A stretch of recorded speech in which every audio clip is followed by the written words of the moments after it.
Hello everyone, good afternoon, welcome back to my YouTube channel. আজকে দেখো একেবারে ready হয়ে ব্লগটা স্টার্ট করছি, কারণ যাচ্ছি হচ্ছে ডাক্তারের কাছে চেক আপ করাতে। প্রায় অনেক দিন হয়ে গেছে চেক আপ করানো হয়নি, মাসে যেহেতু একটা করে চেক আপ থাকে। তো এখানে আমি, বাপান আর দিদিভাই তিনজনে যাচ্ছি। তোমরা জানো আমার বাড়ি থেকে ডাক্তারের চেম্বারটা বেশি দূরত্ব নয়, একদম সামনেই। সেই জন্য আগে বাইকে যেতাম, কিন্তু এখন ইদানিং আমি বাইকটা অ্যাভয়েড করি।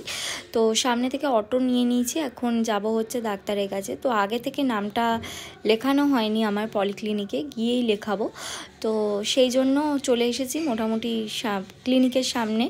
আর মনে হচ্ছে আজকে একটুখানি ভিড় হতে পারে, তো অনেকক্ষণই অপেক্ষা করতে হয় প্রায়, কারণ এর আগে আমার আগে অনেক পেশেন্ট থাকে, তারা আগে থেকে নাম টাম লিখিয়ে দেয়। তো চলো এখন ভিতরে যাই, গিয়ে আগে নামটা লিখাই। তো দেখতে পাচ্ছ আমি মোটামুটি নাম লেখানো এখন হয়ে গেছে, আর ও চলে এসেছে।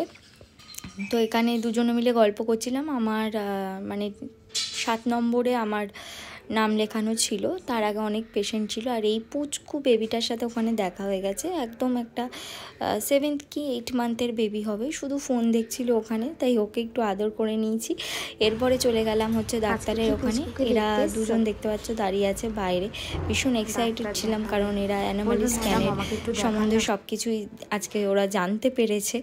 তো যাই হোক, এখন ডাক্তারের ওখানে তো আর ভিডিও করা সম্ভব হয় না, তোমরা সবাই জানো ওখানে ভিডিও অ্যালাউ করে না। সেই জন্য বাইরে বেরিয়ে এসেছি আমরা। আর এখন দেখো বাড়ি চলে এসেছি।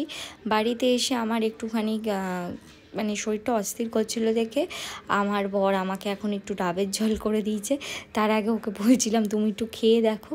তো যাই হোক, ডাবের জল টল খেয়ে বিকেলবেলার দিকে আমার একটুখানি প্রচণ্ড ক্র্যাভিংস হচ্ছিলো একটু মোমো খাওয়ার। তো বাড়ির থেকে একদম সামনে মোমো চিত্তে, ওখানে গিয়েছিলাম হচ্ছে একটু স্টিম মোমো খেতে। আমি একটু বাইরের খাবারটা এই সময় খাই না, কিন্তু কি করব, মাঝে মাঝে একটু ঘুমের ঘরে একটু এটা ওটা খেতে ইচ্ছা করে। তো মোমো টোমো খেয়ে আমি চলে এসেছিলাম বাড়ি।